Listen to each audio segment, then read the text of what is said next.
Jika kau terus begini, aku akan membawamu kembali ke Saudi, ayah. Ayah, tolong biarkan aku membuat pilihan sendiri, sekali ini saja. Kedengarannya begitu mendebarkan, bukan? Seorang putri Saudi berlutut di rumah sakit di Jakarta. Dia menentang raja, ayahnya, dan membuka cadarnya di depan dokter Indonesia. Namanya Laila, putri sulung keluarga kerajaan Saudi. Selama 25 tahun, dia hidup dalam sangkar emas. Sebuah perjalanan ke Indonesia benar-benar mengubah hidupnya. Sekarang, mari kita dengarkan kisah yang melintasi dua dunia ini. Halo semuanya, saya Laila, putri sulung keluarga kerajaan Arab Saudi. Saya pingsan di jalanan Sudirman, Jakarta. Pada saat itu, dada saya terasa sesak seperti diikat sesuatu, sulit bernapas, mata saya berkunang-kunang, dan jantung saya terasa seperti akan melompat keluar dari dada. Putri, Tuan Putri, pengawal Ali bergegas mendekat untuk menopang saya. Tangannya mencengkeram lengan saya dengan kuat. Cadar hitam saya yang menutupi seluruh wajah saya membuat saya sulit bernapas, dan sekarang semakin sulit. Saya ingin merobek cadar itu, tetapi tangan saya tidak bertenaga sama sekali. Orang-orang di sekitar mengerumuni saya. Beberapa orang berbicara bahasa Indonesia, tetapi saya tidak mengerti. Saya hanya bisa merasakan diri saya tenggelam, terus tenggelam. Suara sirena ambulans semakin mendekat. Suara berisik terdengar di telinga saya. Seseorang mengangkat saya ke atas tandu. Kendaraan bergerak tersentak-sentak, setiap sentakan membuat saya merasa semakin tidak nyaman. Di unit gawat darurat Rumah Sakit Cipto Mangunkusumo, lampu-lampu menyilaukan mata, plafon putih berputar di depan mata saya. Suara petugas medis terdengar bersahutan. Tekanan darah rendah, detak jantung tidak teratur, perlu segera diperiksa. Sepasang tangan mencoba membuka nikab saya. Ali segera menerjang maju. Tidak boleh, wajah putri hanya boleh dilihat oleh keluarga. Suaranya penuh amarah, dengan kasar mendorong tangan perawat. Perawat itu terkejut dan mundur beberapa langkah. Suasana di sekitar langsung menjadi tegang. Petugas medis lainnya juga ikut mengerumun. Tepat di tengah kekacauan ini, sebuah suara tenang terdengar. Kami akan mengatur petugas medis wanita. Suara itu tidak terburu-buru maupun melarang, tetapi untuk pengobatan, wajah harus terlihat. Ini adalah keharusan medis, mohon dimaklumi. Orang yang berbicara bernama Dr. Budi Santoso. Dia mengenakan jas putih, ekspresinya fokus dan tenang. Matanya tidak menunjukkan rasa ingin tahu atau penghakiman, hanya profesionalisme seorang dokter. Kemudian saya baru tahu bahwa dia pernah bergabung dengan organisasi dokter lintas batas dan bertugas di Suriah dan Yordania selama 3 tahun. Dia telah melihat berbagai budaya dan memahami berbagai kepercayaan. Suaranya tegas, namun penuh rasa hormat. Ali ragu-ragu. Saya mengangguk lemah. Dia akhirnya mundur ke samping, tetapi wajahnya masih terlihat sangat marah. Suster Fatimah, seorang perawat wanita, dengan lembut berjalan ke sisi saya. Putri, saya akan membantu Anda. Suaranya sangat lembut, seolah takut mengejutkan saya. Dia dengan hati-hati melepaskan kancing nikab. Selapis demi selapis kain hitam dibuka. Untuk pertama kalinya, udara Indonesia menyentuh wajah saya. Perasaan itu tidak akan pernah saya lupakan. Itu adalah pembebasan, ketakutan, kelahiran baru, dan juga pengkhianatan. Selama 25 tahun, wajah saya hanya dilihat oleh keluarga. Sekarang, di negara asing, saya terbuka di depan banyak orang. Tetapi anehnya, saya tidak merasa malu. Sebaliknya, saya merasakan kelegaan yang belum pernah saya rasakan sebelumnya. Berbaring di meja pemeriksaan, saya menatap plafon. Alat dingin menempel di dada saya. Suara elektrokardiogram berdetak secara teratur. Dalam hati, saya bertanya, siapakah saya sebenarnya? Apakah saya Putri Laila dari Saudi? Atau hanya seorang pasien yang membutuhkan perawatan? Anehnya, di rumah sakit asing ini, untuk pertama kalinya saya merasa seperti orang biasa. Bukan seorang putri, bukan anggota keluarga kerajaan, bukan alat untuk perjodohan politik, hanya Laila. Seorang manusia biasa yang bisa sakit, menderita, dan merasa takut. Ada masalah dengan jantungnya, perlu pemeriksaan lebih lanjut, kata dokter. Budi Santoso sambil melihat hasil pemeriksaan. Dia berjalan ke sisi saya, nadanya lembut. Mungkin aritmia, atau bisa juga disebabkan oleh stres. Matanya profesional dan hangat, sama sekali tidak ada rasa ingin tahu atau meremehkan. Dia tidak tegang karena saya seorang putri, atau dingin karena saya orang asing. Dia hanya memperlakukan saya sebagai seorang pasien, seseorang yang membutuhkan bantuan. Pada saat itu, saya tiba-tiba mengerti. Inilah yang selalu saya dambakan. Diperlakukan sebagai manusia, bukan seorang putri. Dihormati, bukan dipuja. Dipahami, bukan dimanfaatkan. Anda perlu dirawat inap selama beberapa hari untuk observasi dan pemeriksaan lebih lanjut untuk memastikan keamanan, Dr. Budi Santoso menyarankan. Dia menggunakan kata menyarankan, bukan memerintah. Dia menanyakan pendapat saya, bukan memberikan instruksi. Saya mengangguk, suara saya serak. Baiklah, terima kasih banyak. Sejujurnya, saya sama sekali tidak ingin pergi dari sini. Tempat ini membuat saya merasa begitu nyaman, belum pernah saya rasakan sebelumnya. Meskipun hanya sebuah rumah sakit, ini lebih nyaman daripada kemewahan emas istana. Kamar perawatan segera disiapkan. Suster mendorong kursi roda dan membawa saya masuk. Saat saya masuk ke kamar, saya tertegun. Arah kepala ranjang menghadap kiblat. Di meja ada sajadah yang bersih. Di sudut ada kompas penunjuk arah kiblat.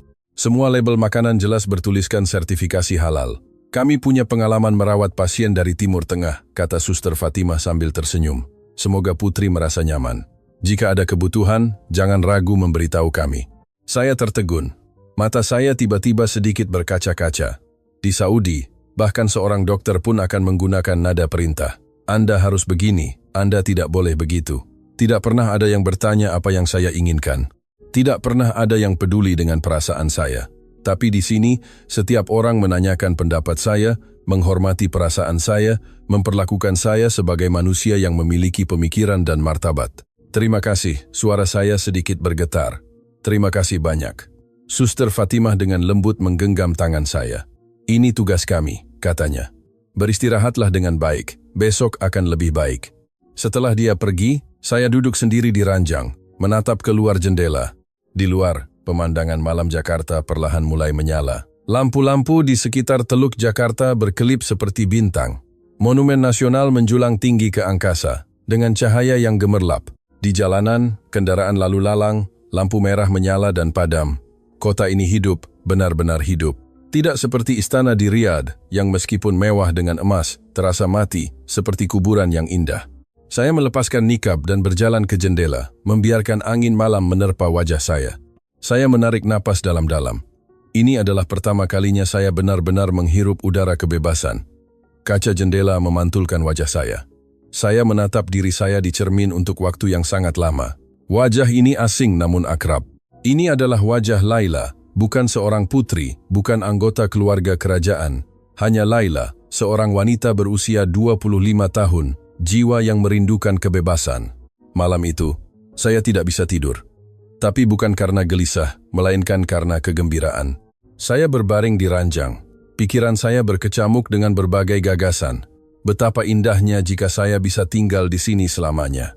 Betapa indahnya jika saya bisa hidup seperti wanita-wanita Indonesia itu. Betapa indahnya jika saya bisa memilih hidup saya sendiri. Tetapi saya tahu ini hanyalah fantasi. Beberapa hari lagi, saya harus kembali ke Saudi, kembali ke sangkar emas itu, kembali ke kehidupan tanpa pilihan. Memikirkan hal ini, hati saya terasa sakit. Sebelum datang ke Indonesia, bagaimana hidup saya? Setiap hari, saya bangun sebelum fajar. Pukul 4:30 pagi, lonceng sholat pertama berbunyi. Saya bangkit dalam kegelapan, mengenakan abaya hitam, berlutut di atas sajadah, kening menempel di lantai. 5 kali salat sehari, tidak boleh ada yang terlewat.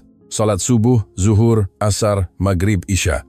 Hidup saya terpecah belah menjadi potongan-potongan oleh 5 kali salat ini. Hijab selalu menutupi rambut saya. Abaya hitam selalu membungkus tubuh saya. Niqab selalu menutupi wajah saya. Hanya mata yang bisa melihat dunia, tetapi dunia tidak bisa melihat saya. Saya adalah putri sulung raja. Sejak kecil, dididik menjadi wanita muslim yang sempurna. Patuh, pendiam, tidak terlihat. Laila, ingatlah, kata ibu saya ketika saya masih kecil. Kecantikan wanita terletak pada kerendahan hati dan keheningan. Suaramu tidak boleh didengar oleh pria asing. Wajahmu tidak boleh dilihat oleh orang di luar keluarga. Saya mengangguk, saya ingat. Lalu saya menyembunyikan diri di balik kain hitam selama 25 tahun. Istana itu sangat besar, sebesar sebuah kota. Lampu gantung emas, lantai marmer, karpet Persia, dekorasi kristal, segalanya mewah hingga menyesakkan. Tetapi saya tidak bisa bergerak sesuka hati. Area wanita dan pria terpisah secara ketat. Saya hanya bisa tinggal di area wanita bersama putri-putri lainnya, belajar Al-Quran, belajar etika, belajar bagaimana menjadi istri dan ibu yang baik. Kami memiliki guru privat, tetapi semuanya wanita. Kami boleh membaca buku, tetapi isinya disensor ketat. Kami boleh menggunakan internet, tetapi aksesnya dipantau ketat. Melalui celah internet, saya melihat dunia luar. Wanita-wanita itu bisa menunjukkan wajah mereka, bisa berjalan bebas, bisa berbicara keras, bisa memilih pekerjaan mereka sendiri, cinta mereka sendiri. Saya iri, tetapi juga takut, karena saya tahu itu bukan untuk saya. Laila, perjodohanmu sudah ditetapkan. Ayah saya berkata demikian ketika saya berusia 18 tahun. Saya berlutut di depan ayah, menundukkan kepala, tidak berani menatap matanya. Tahun depan, kau akan menikah dengan putra keluarga Ota. Suara ayah saya berwibawa dan tidak bisa dibantah. Ini adalah penyatuan dua keluarga, apakah kau mengerti? Saya mengerti, saya mengerti. Saya hanyalah pion, alat untuk perjodohan politik. Perasaan saya tidak penting. Keinginan saya tidak penting. Yang penting adalah kepentingan keluarga. Ya ayah, kata saya dengan suara rendah. Malam itu, saya diam-diam menangis sangat lama, menyembunyikan wajah di bantal, tidak berani mengeluarkan suara. Karena jika tangisan itu terdengar, itu akan memalukan. Seorang putri seharusnya tidak memiliki emosi. Tapi untungnya, perjodohan itu tertunda tahun demi tahun karena berbagai alasan. Saya terus hidup seperti itu, menunggu, mati rasa, sampai saya menemukan drama Korea. Itu diunduh secara diam-diam oleh sepupu saya. Beberapa putri muda kami bersembunyi di kamar pada malam hari, menonton secara diam-diam dengan laptop. Wanita-wanita dalam drama itu bisa jatuh cinta dengan bebas, bisa mengejar impian, bisa menolak hal yang tidak disukai.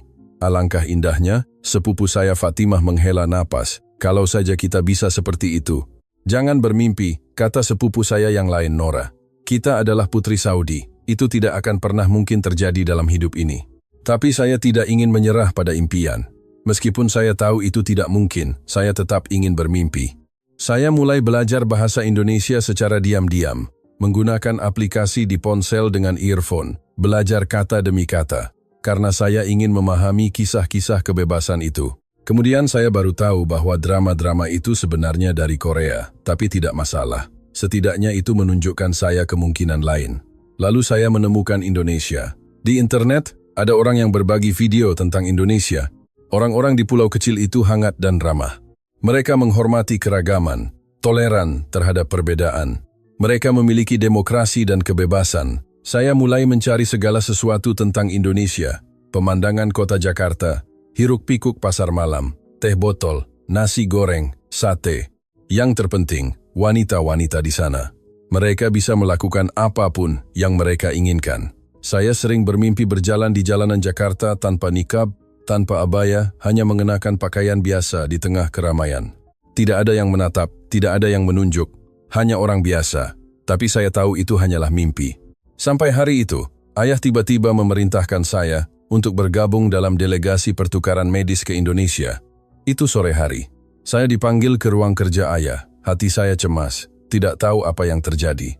Saudi akan bekerja sama dengan Indonesia dalam pelatihan tenaga medis, kata ayah. Sebagai perwakilan keluarga kerajaan, kau harus ikut serta dalam upacara pembukaan untuk menunjukkan ketulusan dan rasa hormat kita. Jantung saya hampir melompat keluar. Indonesia. Saya akan pergi ke Indonesia. Tetapi saya berusaha tetap tenang. Ya, ayah. Saya akan menyelesaikan tugas ini dengan baik. Bawa Ali dan 2 pengawal wanita, kata ayah. Perhatikan perilaku, kau mewakili keluarga kerajaan. Ya ayah. Setelah meninggalkan ruang kerja, saya hampir berteriak. Saya akan pergi ke Indonesia. Akhirnya saya bisa melihat tempat impian itu dengan mata kepala sendiri. Malam itu, saya sangat gembira sehingga tidak bisa tidur. Saya berbolak-balik di ranjang, membayangkan seperti apa Jakarta, membayangkan udara kebebasan. Pada hari keberangkatan, saya mengenakan abaya hitam yang paling konservatif dan niqab yang paling ketat. Tetapi hati saya sudah melayang. Saat mendarat di Bandara Soekarno-Hatta, saya terkejut. Aula itu terang dan bersih. Antrean teratur, petugas bekerja dengan efisien dan sopan namun tidak rendah diri. Segalanya begitu teratur, begitu modern, tetapi juga memiliki kehangatan kemanusiaan. Selamat datang di Indonesia, kata petugas imigrasi sambil tersenyum. Meskipun dia tidak bisa melihat wajah saya, dia tetap tersenyum. Saya mengangguk, hati saya dipenuhi kehangatan. Keluar dari bandara, udara Jakarta menerpa wajah saya. Lembab, hangat, dengan sedikit rasa manis. Di bus penjemputan, saya dengan rakus menatap keluar jendela. Pemandangan di sepanjang jalan tol, pegunungan di kejauhan, bangunan di dekat, kendaraan di jalan, orang-orang di pinggir jalan. Tetapi yang paling mengejutkan saya adalah wanita-wanita Indonesia. Mereka mengenakan rok, berdandan. Beberapa mengendarai sepeda motor, beberapa mengendarai mobil, beberapa makan di pinggir jalan, beberapa mengobrol dan tertawa terbahak-bahak. Yang terpenting mata mereka, penuh percaya diri, bermartabat, tidak takut sedikit pun. Saya tersenyum di balik nikab saya. Saya berpikir, mungkin saya juga bisa.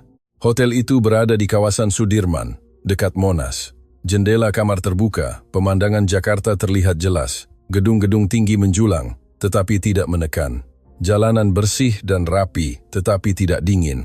Teluk Jakarta membentang, memantulkan matahari terbenam. Pegunungan di kejauhan terlihat samar-samar. Kota ini tidak pernah tidur, gumam saya. Matahari terbenam. Lampu-lampu mulai menyala. Lampu-lampu Monas berubah warna. Lalu lintas di jalanan seperti sungai cahaya. Lampu-lampu neon di pasar malam mulai berkelip. Kota ini memiliki kehidupan. Kehidupan yang benar-benar hidup. Malam itu, saya kembali bermimpi. Bermimpi berjalan bebas di jalanan Jakarta tanpa niqab. Angin menerpa rambut saya, matahari menyinari wajah saya. Saya tertawa dan menangis, merasakan kebebasan. Ketika saya bangun, bantal saya basah. Keesokan harinya, kunjungan medis dimulai. Aula rumah sakit Cipto Mangunkusumo terang dan luas. Cahaya matahari menembus kaca. Udara berbau disinfektan. Petugas membawa kami berkeliling ke berbagai departemen. Peralatan canggih, kamar pasien yang rapi, petugas medis yang sibuk namun teratur. Ini adalah pusat medis internasional kami, kata pemandu. Setiap tahun kami melayani lebih dari 10.000 pasien asing dari berbagai belahan dunia dengan latar belakang budaya yang berbeda. Dia menekankan, kami menghormati kepercayaan dan kebiasaan setiap pasien. Saya mengangguk, hati saya tersentuh. Lalu saya pertama kali bertemu dengan Dr. Budi Santoso. Dia berdiri di ujung koridor, mengenakan jas putih, sedang berdiskusi dengan dokter lain. Melihat kami, dia mendekat. Selamat siang, selamat datang di Rumah Sakit Cipto Mangunkusumo. Dia sedikit membungkuk. Saya Dr. Budi Santoso, dokter spesialis jantung. Meskipun saya mengenakan nikab, dan dia tidak bisa melihat wajah saya, dia tetap memperlakukan saya dengan hormat. Mata saya tidak rendah diri, tidak sombong. Saya akan membawa Anda berkeliling ke departemen jantung kami, katanya. Jika ada pertanyaan, jangan ragu untuk bertanya. Dia membawa kami ke bangsal penyakit jantung, menjelaskan berbagai peralatan sambil berjalan. Ini adalah laboratorium kateterisasi baru kami. Ini adalah unit perawatan intensif. Kami memiliki tim medis darurat 24 jam. Suaranya lembut, penjelasannya rinci, tetapi tidak membuat orang merasa bosan atau arogan. Rumah sakit kami memiliki area khusus untuk pasien asing, katanya tiba-tiba. Untuk pasien muslim, kami menyediakan makanan halal. Kamar pasien dapat diatur menghadap kiblat. Pasien wanita dapat meminta tim medis yang semuanya wanita. Dia menatap saya, matanya hangat. Menghormati agama dan budaya yang berbeda adalah filosofi kami. Karena setiap pasien, pertama-tama, adalah seorang manusia. Kata-katanya menyentuh hati saya. Mata saya tiba-tiba sedikit berkaca-kaca. Tidak pernah ada yang berbicara kepada saya seperti ini, dengan nada yang setara dan hormat. Setelah berkeliling selama lebih dari 1 jam, emosi saya semakin bergejolak, karena saya melihat dunia yang sama sekali berbeda. Di sini, dokter bukanlah otoritas yang tinggi dan berkuasa, melainkan pembantu yang lembut. Di sini, pasien bukanlah penerima pasif, melainkan individu yang dihormati. Di sini, perbedaan budaya bukanlah hambatan, melainkan dipahami dan ditoleransi. Tiba-tiba, dada saya terasa sesak. Napas saya menjadi sulit. Mata saya mulai berkunang-kunang. Saya ingin berbicara, tetapi tidak bisa mengeluarkan suara. Tangan saya memegang dinding, kaki saya mulai lemas. "Putri, Tuan Putri," Ali berteriak. Lalu saya jatuh pingsan. Saat terakhir sebelum saya kehilangan kesadaran, saya melihat dokter Budi Santoso berlari ke arah saya. Wajahnya penuh kekhawatiran. Ketika saya bangun, saya sudah berada di unit gawat darurat. Di sekitar terdengar suara-suara bising, suara bip dari berbagai peralatan, langkah kaki petugas medis. Seseorang menarik nikab saya. Saya ingin melawan, tetapi tubuh saya tidak bisa bergerak. Tidak boleh, suara Ali. Wajah Putri tidak boleh dilihat oleh pria. Lalu terjadi keributan, suara-suara dorongan, suara-suara pertengkaran. Tenang, suara dokter. Budi Santoso terdengar. Kami akan mengatur petugas medis wanita, tetapi pemeriksaan darurat harus segera dilakukan. Suaranya seperti jangkar, menenangkan kekacauan di tempat kejadian. Saya merasa Ali mundur. Tangan yang lembut melepaskan nikab saya. Putri, jangan takut, kata seorang perawat wanita. Saya Suster Fatimah. Saya akan membantu Anda. Selapis demi selapis kain hitam dibuka saat udara menyentuh wajah saya.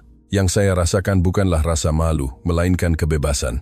Berbaring di meja pemeriksaan, saya menatap plafon. Alat dingin menempel di dada saya. Jari-jari saya dijepit untuk mengukur saturasi oksigen. Lengan saya dililit alat pengukur tekanan darah. Detak jantung tidak teratur, tekanan darah rendah, napas cepat. Suara petugas medis bersahutan.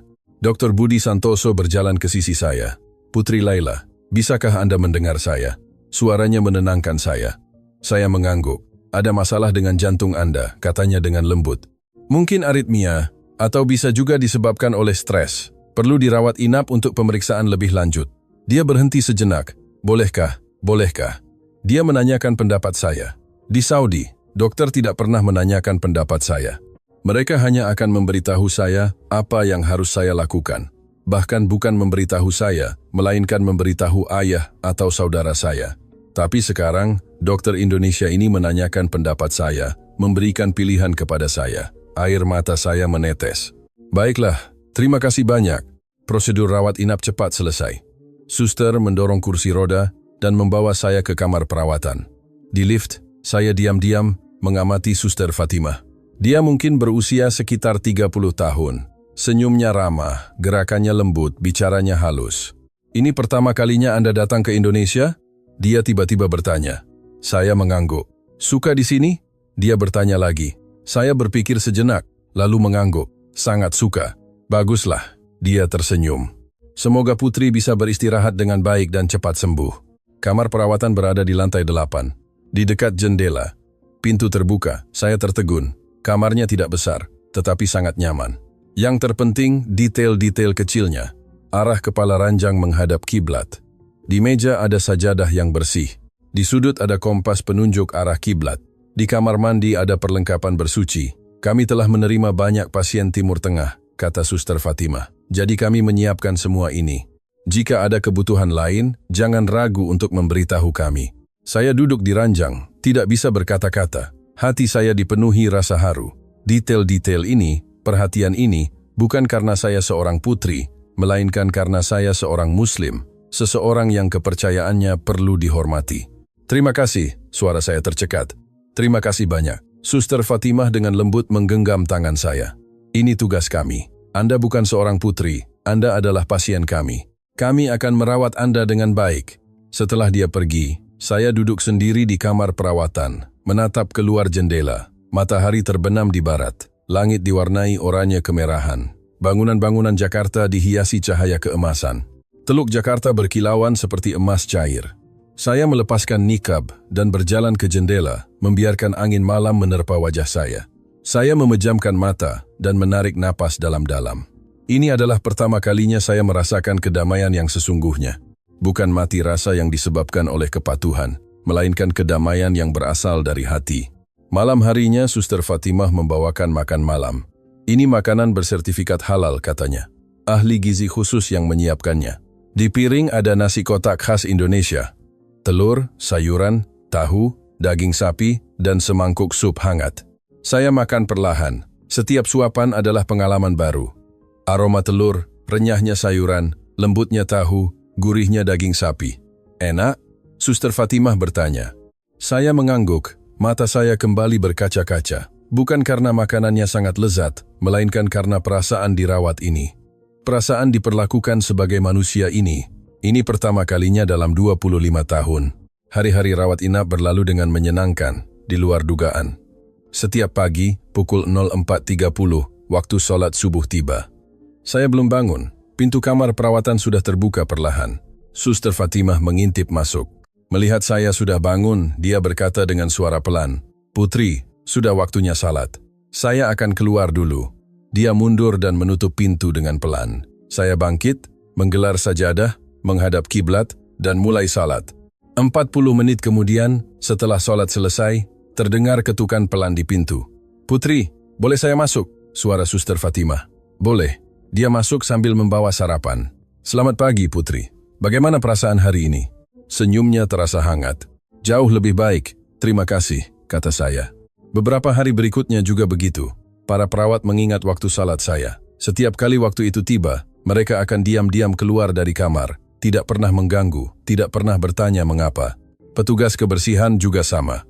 Dia mencatat jadwal salat saya di buku kecilnya. Saat waktu salat, dia sama sekali tidak akan masuk untuk membersihkan. "Putri, saya sudah selesai bersih-bersih." Setelah selesai, dia akan mengetuk pintu dengan pelan dan memberitahu saya. Jika ada kebutuhan, jangan ragu memanggil saya. Perhatian-perhatian kecil ini, yang terakumulasi, sangat menyentuh hati saya. Di sini, semua orang memperlakukan saya sebagai manusia, pikir saya, bukan seorang putri yang tinggi dan berkuasa, atau orang asing yang perlu perlakuan khusus. Hanya seorang pasien biasa, seseorang yang perlu dirawat dan dihormati. Dan pusat dari semua ini adalah Dr. Budi Santoso. Dia datang setiap pagi pukul 9 tepat untuk kunjungan pasien. Dia mengetuk pintu, masuk, tersenyum menyapa, lalu memeriksa berbagai data. Tadi malam tidur nyenyak? Apakah ada yang tidak nyaman? Apakah makanannya masih cocok? Dia selalu bertanya dengan sangat teliti. Bukan pemeriksaan rutin, melainkan perhatian yang tulus. Pada pagi hari ketiga, setelah kunjungan pasien, dia tidak langsung pergi.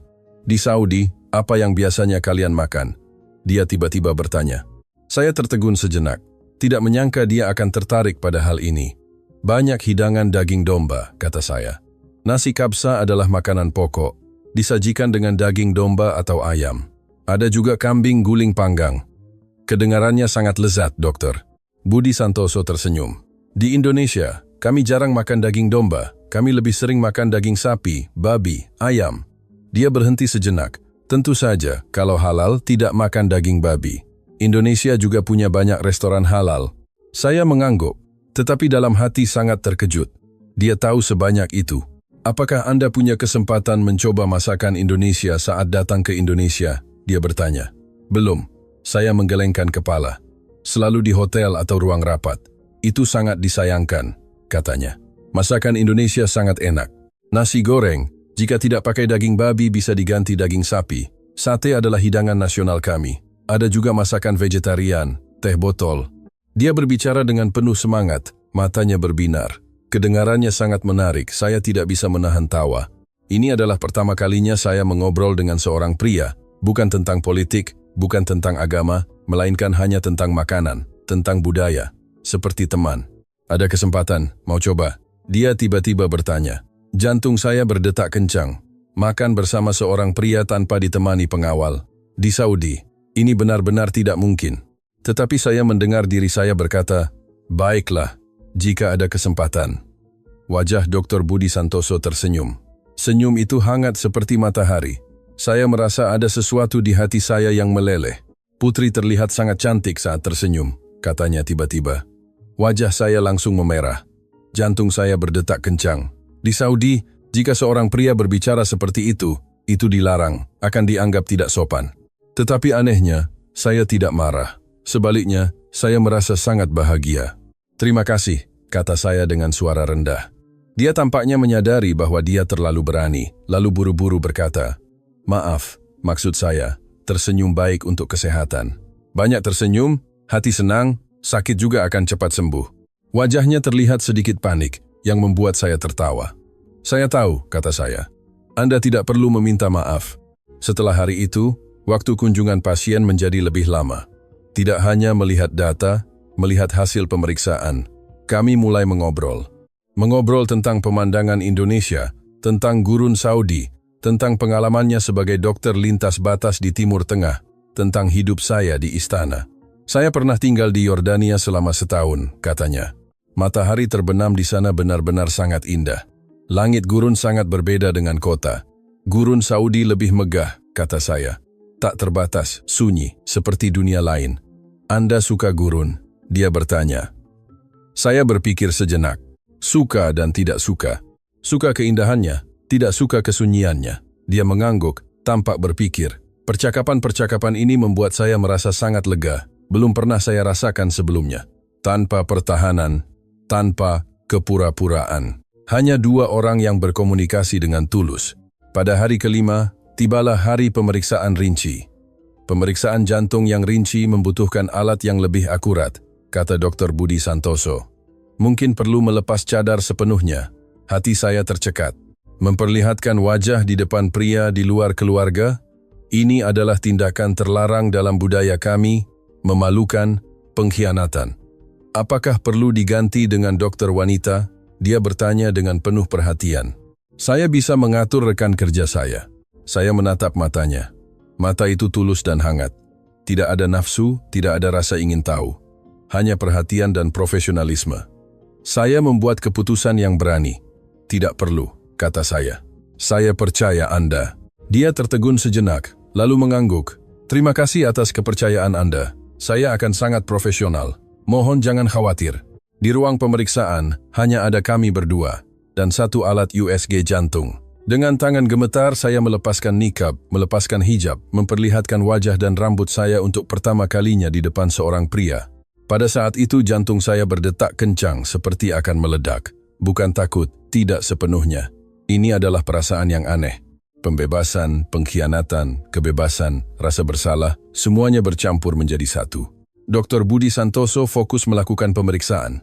Matanya profesional dan hormat, sama sekali tidak ada emosi yang berlebihan. Probe bergerak di dada saya. Layar menampilkan gambar jantung saya. Struktur jantung normal, katanya sambil melihat. Tetapi memang ada aritmia ringan. Seharusnya disebabkan oleh stres jangka panjang. Dia mendongak menatap saya. Matanya menunjukkan perhatian. Apakah Anda sangat stres belakangan ini? Saya tersenyum pahit. Selalu sangat stres. Dia tidak bertanya lebih lanjut, hanya mengangguk. Banyak istirahat, banyak relaksasi, katanya. Carilah hal-hal yang membuat Anda senang. Jika suasana hati baik, tubuh juga akan cepat sehat. Pemeriksaan selesai. Saya mengenakan kembali hijab, mengenakan kembali niqab. Tetapi, perasaan di hati saya tidak bisa kembali seperti semula. Dalam perjalanan kembali ke kamar perawatan, tangan saya terus gemetar. Bukan takut, melainkan gembira. Saya berhasil melakukannya. Saya memperlihatkan wajah saya di depan seorang pria. Dan tidak ada yang terjadi. Kembali ke kamar perawatan, saya berdiri di depan cermin, melepaskan nikab, menatap diri saya sendiri. Inilah saya, Laila. Bukan seorang putri, bukan putri seseorang. Hanya saya. Saya tersenyum pada diri sendiri di cermin. Lalu tawa itu berubah menjadi tangisan.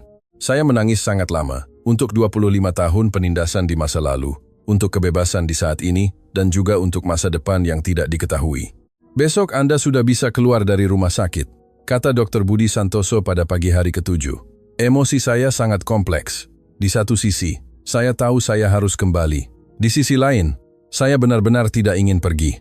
Terima kasih atas perawatan Anda selama beberapa hari ini, kata saya. Ini tugas saya, dia tersenyum. Tapi merawat Anda memang sangat menyenangkan. Dia berhenti sejenak. Sejujurnya, saya sedikit tidak rela. Saya tertegun. Apa? Maksud saya, Anda adalah pasien yang sangat istimewa. Dia menjelaskan. Mengobrol dengan Anda sangat menarik, membuat saya belajar banyak. Wajah saya memerah, saya juga. Mengobrol dengan Anda sangat menyenangkan. Kami terdiam. Ada suasana yang aneh di udara. Putri Laila. Dia tiba-tiba berkata, bolehkah saya menanyakan pertanyaan pribadi kepada Anda? Saya mengangguk. Apakah Anda bahagia? Dia bertanya. Pertanyaan ini mengejutkan saya. Tidak pernah ada yang menanyakan pertanyaan ini kepada saya. Karena kebahagiaan seorang putri tidak penting. Yang penting adalah tanggung jawab, kewajiban. Saya tidak tahu, saya berkata dengan jujur. Saya tidak tahu apa itu kebahagiaan. Dia menatap saya, matanya kompleks. Anda berhak bahagia. Setiap orang berhak bahagia. Sore itu, setelah kunjungan pasien, dia datang lagi. Kali ini dia tidak mengenakan jas putih, melainkan pakaian santai. Saya sudah pulang kerja, katanya. Ingin mengobrol dengan Anda. Kami duduk di sofa kecil di kamar perawatan. Di luar, matahari terbenam di Jakarta. Setelah Anda keluar dari rumah sakit besok, apa rencana Anda? Dia bertanya. Kembali ke hotel, bersiap pulang ke negara asal, kata saya. Tugas sudah selesai. Itu sangat disayangkan. katanya. Anda belum melihat Jakarta dengan baik. Saya tersenyum pahit. Saya hanya datang untuk bekerja, bukan untuk berlibur. Tapi Anda adalah manusia, bukan mesin, katanya dengan serius. Anda berhak mengalami hidup, menikmati kebebasan. Kata-katanya sekali lagi menyentuh hati saya. Besok malam, pada hari Anda keluar dari rumah sakit, dia bertanya dengan hati-hati, mau melihat pemandangan malam Jakarta? Pemandangan dari Monas benar-benar sangat indah. Jantung saya berdetak kencang. Ini adalah undangan kencan yang jelas. Tapi, pengawal, saya ragu-ragu. Rumah sakit punya pintu belakang, katanya. Pukul 8 malam, saya akan menunggu Anda di pintu belakang. Hanya 2 jam, rasakan kebebasan. Saya menatap matanya. Mata itu tidak menunjukkan nafsu, tidak ada perhitungan, hanya undangan yang tulus. Saya membuat keputusan paling berani dalam hidup saya. Baiklah. Keesokan harinya, prosedur keluar dari rumah sakit cepat selesai. Ali datang menjemput saya kembali ke hotel. Wajahnya tidak terlalu baik. Putri, orang dari kedutaan akan datang menemui Anda besok, katanya. Sepertinya tentang kepulangan Anda ke negara asal. Saya mengangguk, tetapi dalam hati memikirkan janji malam ini. Kembali ke hotel, saya memberitahu Ali bahwa saya ingin beristirahat dan meminta dia serta pengawal lainnya untuk tidak mengganggu. Pukul 7.30 malam, saya mulai bersiap. Suster Fatimah dari rumah sakit diam-diam membantu saya menyiapkan pakaian, celana jeans, kaos sederhana, dan sepasang sepatu kets. Saya berdiri di depan cermin, menatap diri saya dalam pakaian itu. Asing namun akrab. Inilah saya yang sebenarnya, bukan putri yang terbungkus jubah hitam. Saya melilitkan syal tipis di kepala saya. Bukan nikab, bukan hijab, hanya jilbab biasa. Pukul 7.50, saya menyelinap keluar dari kamar, naik lift karyawan, dan meninggalkan hotel dari pintu samping. Jantung saya berdetak sangat cepat, telapak tangan saya berkeringat. Dr. Budi Santoso sudah menunggu di persimpangan jalan. Melihat saya, dia tersenyum. Anda datang. Saya datang. Kami naik taksi menuju Monas. Di luar jendela, pemandangan malam Jakarta melintas dengan cepat. Lampu neon, lampu kendaraan, lampu jalan. Seluruh kota adalah lautan cahaya. Tegang? Dia bertanya. Sangat tegang, saya mengakui. Tapi juga sangat bersemangat. Pemandangan dari Monas berada di lantai 89. Lift melaju dengan cepat. Telinga saya sedikit sakit. Saat pintu terbuka, saya terkejut. Seluruh Jakarta ada di bawah kaki saya. Jutaan lampu, tak terbatas. Teluk Jakarta seperti pita perak. Jalan tol adalah arteri cahaya. Sangat indah, gumam saya. Kami bersandar di pagar pembatas, menatap pemandangan malam. Angin berhembus dari segala arah, menerbangkan jilbab saya, menghilangkan kekhawatiran saya. Inilah rasa kebebasan, katanya. Bisa memilih tempat yang ingin Anda kunjungi, melakukan apa yang ingin Anda lakukan. Di Saudi, saya tidak pernah punya pilihan, kata saya. Setiap langkah sudah diatur. Lalu sekarang, dia bertanya. Saat ini, Anda sedang memilih. Saya menoleh menatapnya. Dia juga menatap saya. Laila, Anda bukan hanya seorang putri, katanya dengan serius. Anda adalah seorang manusia, dengan pemikiran Anda sendiri, perasaan Anda sendiri. Anda berhak menjalani hidup Anda sendiri. Kata-katanya seperti kunci, membuka pintu yang terkunci di hati saya. Air mata saya menetes. Tapi saya tidak bisa kembali, kata saya tercekik. Setelah kembali, yang menanti saya adalah pernikahan, adalah sangkar. Dia menggenggam tangan saya. Kalau begitu, jangan kembali. Saya tertegun. Tinggallah di sini, katanya. Indonesia bisa melindungi Anda. Anda bisa mengajukan suaka. Tapi, keluarga saya. Keluarga Anda mencintai Anda, katanya. Tapi mereka tidak mengerti Anda. Cinta seharusnya bukan belenggu. Saya menangis lebih keras. Dia dengan lembut memeluk saya. Apapun pilihan yang Anda buat, saya akan mendukung Anda, katanya dengan suara pelan. Karena itu pilihan Anda. Di bawah langit malam Jakarta, di bawah jutaan lampu, saya membuat keputusan terpenting dalam hidup saya. Saya ingin tinggal. Saya ingin memilih kebebasan. Saya ingin memilih dia. Kembali ke hotel sudah hampir pukul 11 malam. Saya menyelinap masuk dari pintu samping, kembali ke kamar, dan membuka pintu. Saya melihat Ali duduk di sofa, wajahnya sangat marah. Putri, Anda pergi kemana? Suaranya sangat dingin. Saya terkejut. Saya keluar jalan-jalan. Ada yang melihat Anda bersama seorang pria, dia bangkit. Apakah Anda tahu apa artinya ini? Hati saya tenggelam. Saya sudah memberitahu kedutaan, kata Ali. Pemerintah telah memerintahkan Anda harus segera kembali ke negara asal, pesawat besok pagi. Dia berkata dengan dingin, "Harap bersiap." Setelah dia pergi, saya terduduk di lantai. Selesai. Segalanya selesai. Saya mengambil ponsel dan menghubungi Dr. Budi Santoso. "Saya ketahuan," kata saya sambil menangis. "Mereka ingin saya kembali besok. Datanglah ke rumah sakit," suaranya tegas. "Saya akan membantu Anda. Tapi, percayalah padaku," katanya. "Datanglah ke rumah sakit. Saya akan melindungimu." Saya menyeka air mata, mengumpulkan beberapa barang sederhana. Memanfaatkan kelengahan pengawal, saya melarikan diri lagi. Di taksi, saya terus gemetar. Tidak tahu apakah itu takut atau gembira. Ini adalah pertama kalinya saya hidup untuk diri sendiri. Pertama kalinya memilih jalan saya sendiri. "Dokter." Budi Santoso menunggu saya di pintu masuk rumah sakit.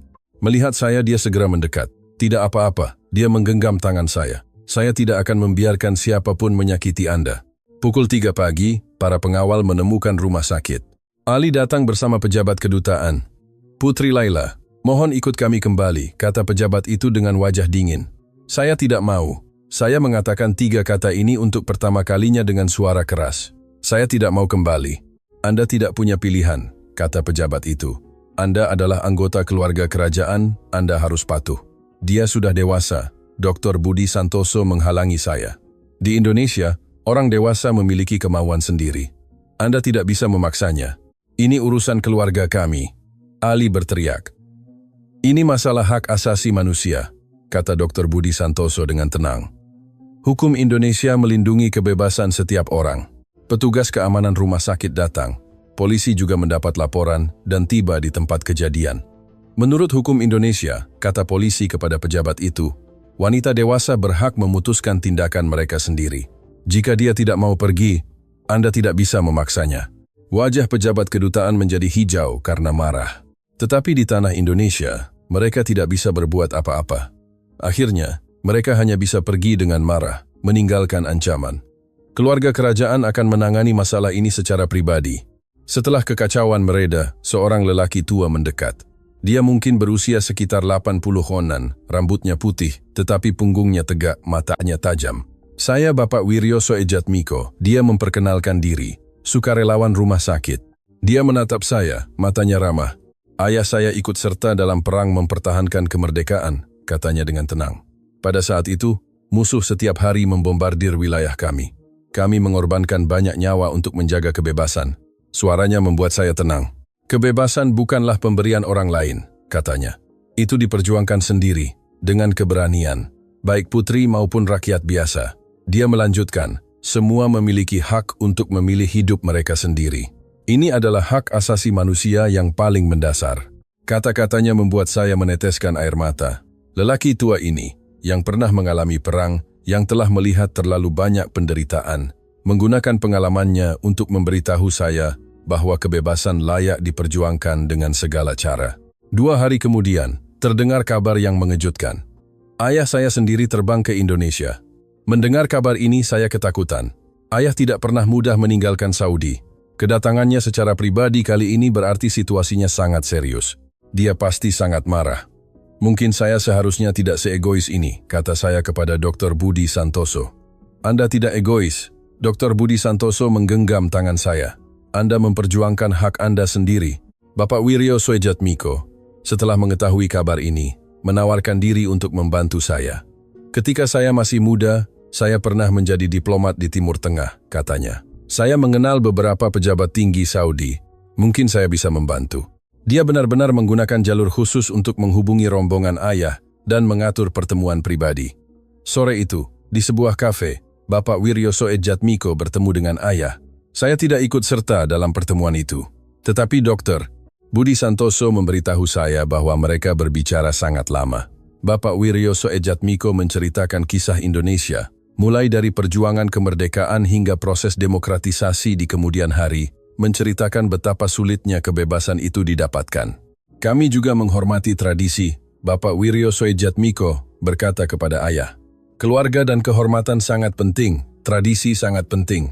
Tetapi zaman berubah, dunia berubah. Pendidikan wanita, hak-hak wanita," dia melanjutkan, "ini bukan konspirasi barat, melainkan kemajuan peradaban manusia. Memberi kesempatan putri Anda untuk memilih," kata Bapak Wiryo Soejatmiko, "bukan pengkhianatan terhadap tradisi, melainkan cinta yang lebih dalam. Karena Anda percaya, dia memiliki kebijaksanaan untuk membuat pilihan yang tepat. Ayah terdiam sangat lama. Saya tidak ingin kehilangan putri saya, ayah akhirnya berkata. Tetapi saya juga tidak ingin dia mengkhianati kepercayaan kami. Dia tidak mengkhianati, kata Bapak Wiryo Soejatmiko. Dia hanya mempraktikkan kepercayaannya dengan cara yang berbeda. Kepercayaan yang sesungguhnya bukanlah belenggu, melainkan petunjuk. Mereka berbicara selama 3 jam penuh. Setelah Bapak Wiryo Soejatmiko kembali, dia berkata kepada saya, "Ayahmu setuju untuk bertemu denganmu. Bicarakan baik-baik dengannya. Sampaikan isi hatimu." Keesokan harinya saya berhadapan langsung dengan ayah. Di ruang pertemuan VIP Rumah Sakit Cipto Mangunkusumo, hanya ada kami berdua, tanpa pengawal, tanpa orang lain.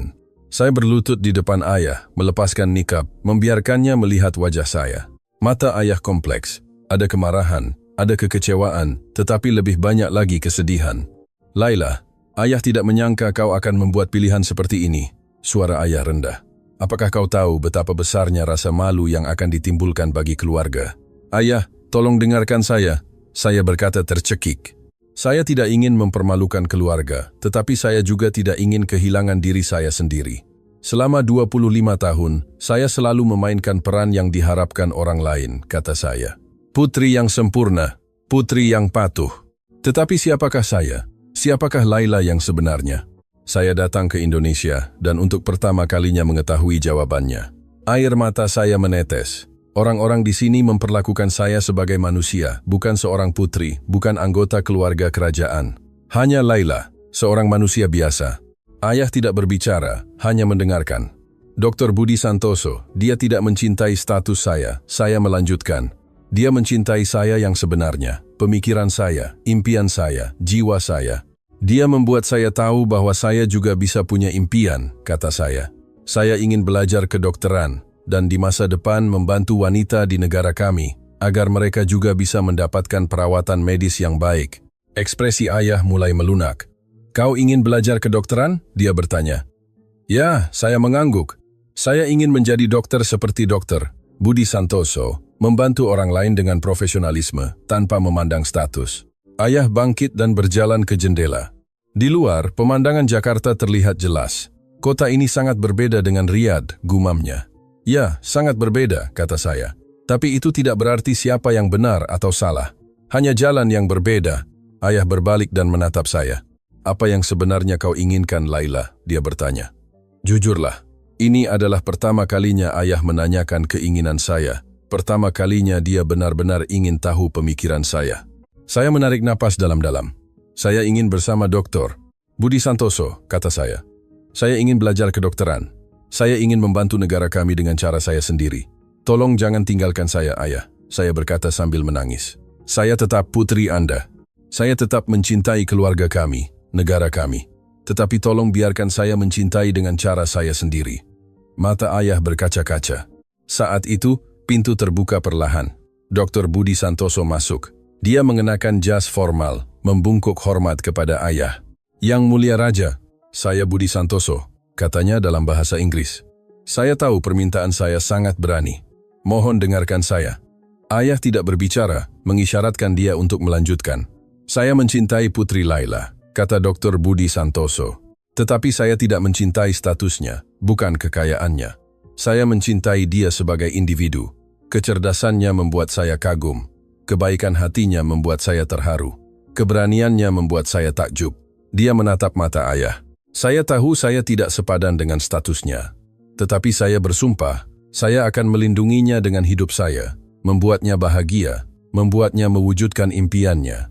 Saya juga akan menghormati kepercayaannya," dia melanjutkan. "Menghormati budayanya, menghormati keluarganya. Saya tidak ingin merebutnya dari Anda, melainkan berharap bisa menemaninya di jalan yang dia pilih." Ayah terdiam sangat lama. Udara membeku, waktu seolah berhenti. Akhirnya, ayah berbicara. "3 bulan lagi, saya akan datang lagi ke Indonesia," katanya. "Jika pada saat itu hati Laila masih tidak berubah, jika engkau masih begitu teguh, saya akan mempertimbangkan. Ini bukan persetujuan penuh, tetapi setidaknya adalah sebuah kesempatan." Sebelum ayah pergi, dia memanggil saya. "Laila," katanya, "saya butuh waktu untuk memahami pilihanmu, Tetapi kau akan selalu menjadi putriku. Mendengar kalimat ini, saya menangis. 3 bulan berlalu dengan cepat. Ayah kembali ke Saudi. Saya tinggal di Indonesia bersama Dr. Budi Santoso. Saya tinggal di apartemen kecil dekat rumah sakit. Setiap hari saya menghadiri kuliah kedokteran sebagai pendengar. Saya mulai belajar bahasa Indonesia, perlahan beradaptasi dengan kehidupan di Indonesia. Dr. Budi Santoso akan datang menjemput saya setelah pulang kerja, membawa saya ke pasar malam, ke kota tua, mengajari saya cara memesan teh botol, cara makan martabak. Ini benar-benar disebut martabak? Saya terkejut saat pertama kali melihatnya. Baunya memang sangat khas, tetapi rasanya sangat enak, kata Dr. Budi Santoso sambil tersenyum. Coba saja. Saya dengan hati-hati menggigitnya. Renyah di luar, lembut di dalam, disajikan dengan saus dan acar. Ternyata memang sangat enak. Enak, saya berkata dengan terkejut. Melihat saya senang, Dr. Budi Santoso tersenyum. Anda terlihat sangat cantik saat tersenyum. Kami berpegangan tangan di pasar malam yang ramai. Tidak ada yang mengenali saya sebagai putri. Semua orang memperlakukan saya sebagai orang biasa. Perasaan ini sangat indah. Malam harinya, kami duduk di tepi Teluk Jakarta, menatap air yang memantulkan cahaya bulan. Takut? Dr. Budi Santoso bertanya. Sedikit, saya mengakui, tapi lebih banyak lagi harapan. Apapun yang terjadi, saya akan selalu di sisi Anda, katanya. Ini janji saya. Saya bersandar di bahunya, merasakan ketenangan ini. 3 bulan kemudian, ayah datang ke Indonesia sesuai janji. Kali ini sikapnya sama sekali berbeda.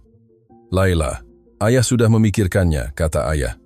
Kebahagiaanmu lebih penting daripada apapun. Kau bisa menikah dengan Budi Santoso, katanya. Tapi ayah punya satu syarat. Saya menunggu dengan tegang. Jangan lupakan akarmu, kata ayah. Jangan lupakan siapa dirimu, dari mana asalmu. Gunakan caramu untuk membuat kedua budaya bangga. Saya memeluk ayah dan menangis terseduh-seduh. Terima kasih ayah, terima kasih. Ayah menepuk punggung saya. Anak bodoh, bagaimana mungkin ayah benar-benar meninggalkanmu? Kau akan selalu menjadi putri kesayangan ayah. Pernikahan diselenggarakan 3 bulan kemudian.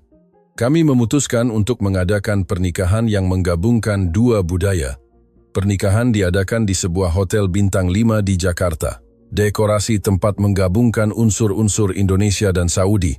Warna merah dan emas adalah warna utama, menunjukkan kegembiraan Indonesia dan kemegahan Saudi.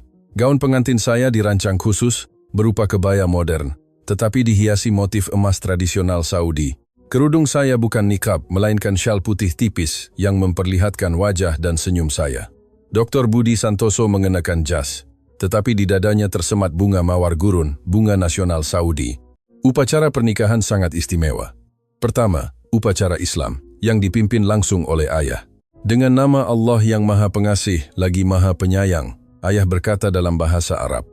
Saya menyerahkan putri saya, Laila, kepada Budi Santoso. Semoga Allah memberkati pernikahan kalian. Lalu upacara Indonesia. Kami menyajikan teh kepada orang tua dan sesepuh. Bapak Wiryo Soejatmiko duduk di barisan depan tamu kehormatan. Saat menerima cangkir teh, matanya berkaca-kaca. Anak baik, katanya. Keberanianmu telah mengubah banyak hal.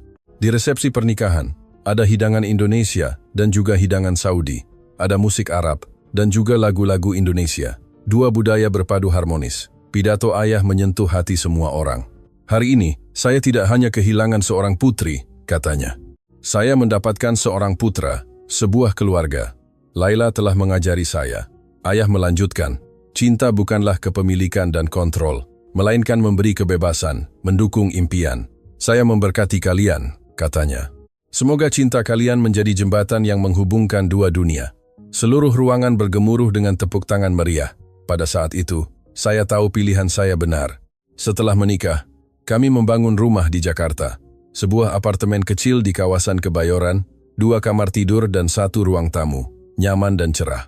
Di balkon bisa terlihat pegunungan di kejauhan. Setiap pagi, saya tetap melakukan salat subuh. Dokter, Budi Santoso akan menunggu saya di samping, menanti saya selesai salat, lalu sarapan bersama. Hari ini ada pelajaran apa di kampus? Dia bertanya. Saya sudah mulai belajar kedokteran secara formal, dimulai dari mata kuliah dasar, biologi, kimia, anatomi. Hari ini ada pelajaran anatomi, kata saya. Sedikit tegang, Anda bisa melakukannya. Dia menyemangati saya. Anda lebih kuat dari yang Anda kira. Mata kuliah di Fakultas Kedokteran Universitas Indonesia sangat padat, tetapi saya sangat menyukainya. Setiap hari belajar pengetahuan baru, memahami misteri tubuh manusia, memikirkan cara membantu pasien. Awalnya teman-teman sekelas sangat ingin tahu, "Anda putri Saudi?" Mereka bertanya. "Saya Laila." Saya selalu menjawab, "Seorang mahasiswa yang ingin menjadi dokter." Perlahan-lahan, semua orang memperlakukan saya sebagai orang biasa. Belajar bersama, ujian bersama, begadang di perpustakaan bersama. 6 bulan kemudian, saya mengajukan sebuah ide. "Saya ingin mendirikan pusat budaya," kata saya kepada Dr. Budi Santoso, "menghubungkan Indonesia dan Saudi." "Mengapa?" dia bertanya. "Karena saya berharap lebih banyak orang mengerti," kata saya. "Mengerti budaya yang berbeda, kepercayaan yang berbeda. Dengan begitu tidak akan ada begitu banyak kesalahpahaman dan prasangka." Dr. Budi Santoso sangat mendukung saya. "Kalau begitu, lakukanlah," katanya. "Saya akan membantu Anda." Pusat Kebudayaan Indonesia Saudi pun berdiri.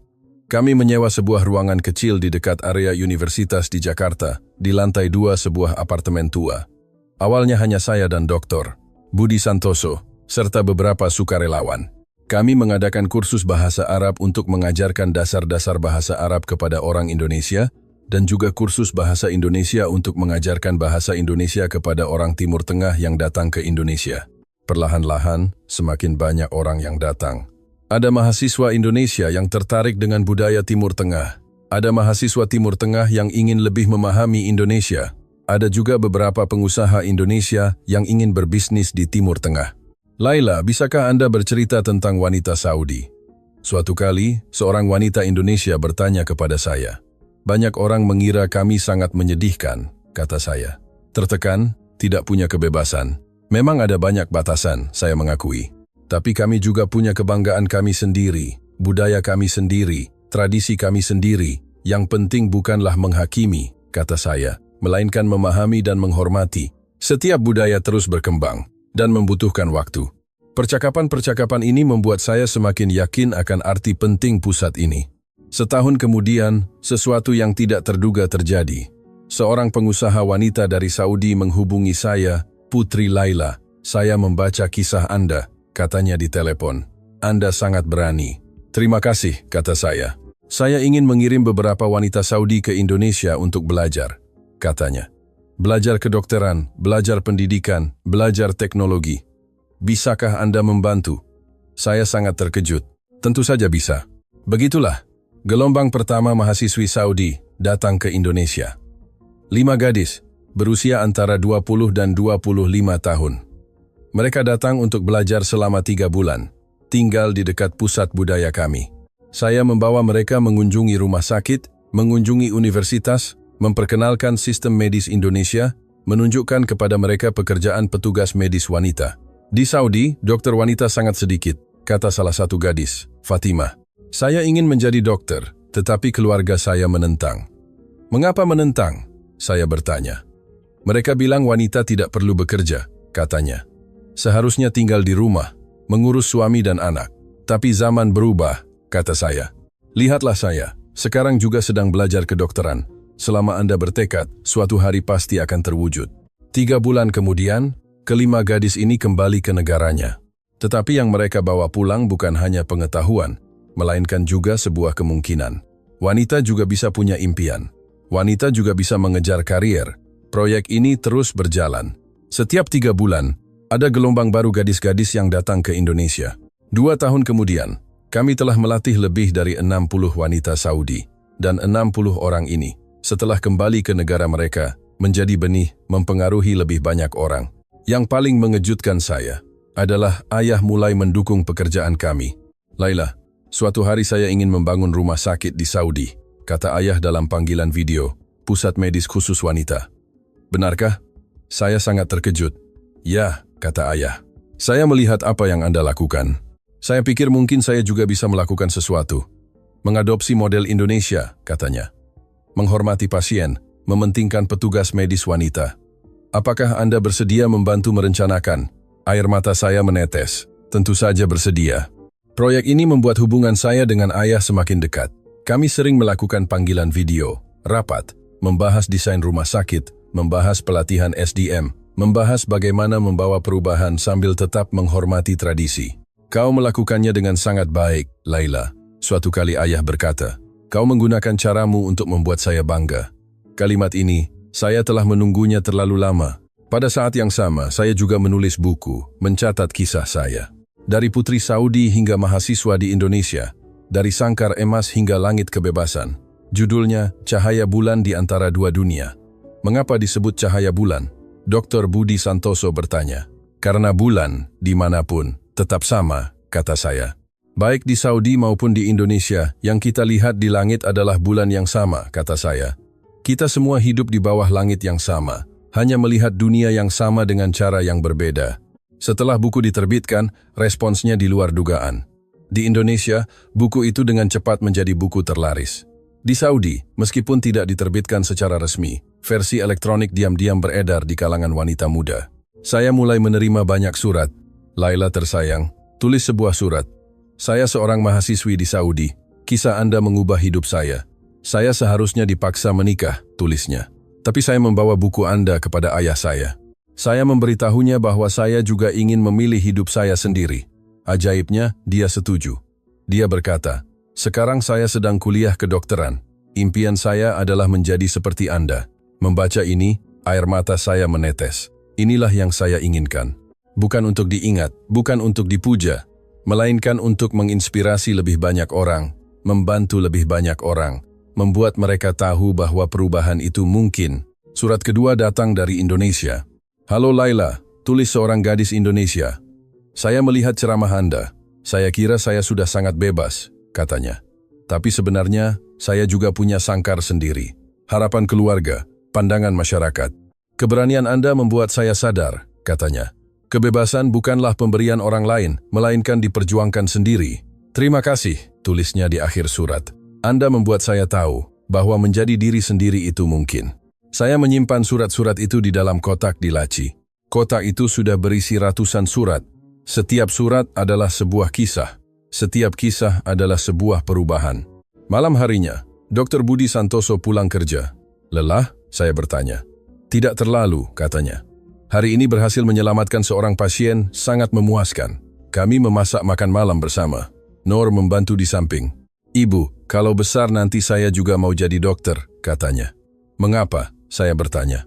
Karena bisa menolong orang, katanya. Seperti ayah dan ibu. Dokter, Budi Santoso dan saya saling pandang dan tersenyum. Setelah makan malam, kami bertiga duduk di balkon, menatap pemandangan malam Jakarta. Tahukah Anda, kata Dr. Budi Santoso, bulan lalu, pemerintah Saudi mengumumkan pelonggaran pembatasan bagi wanita untuk bepergian ke luar negeri sendiri. Saya tahu, saya mengangguk. Meskipun hanya perubahan kecil, tapi ini adalah awal, katanya. Dan Anda adalah bagian dari awal ini. Saya bersandar di bahunya. Ya, perubahan sedang terjadi.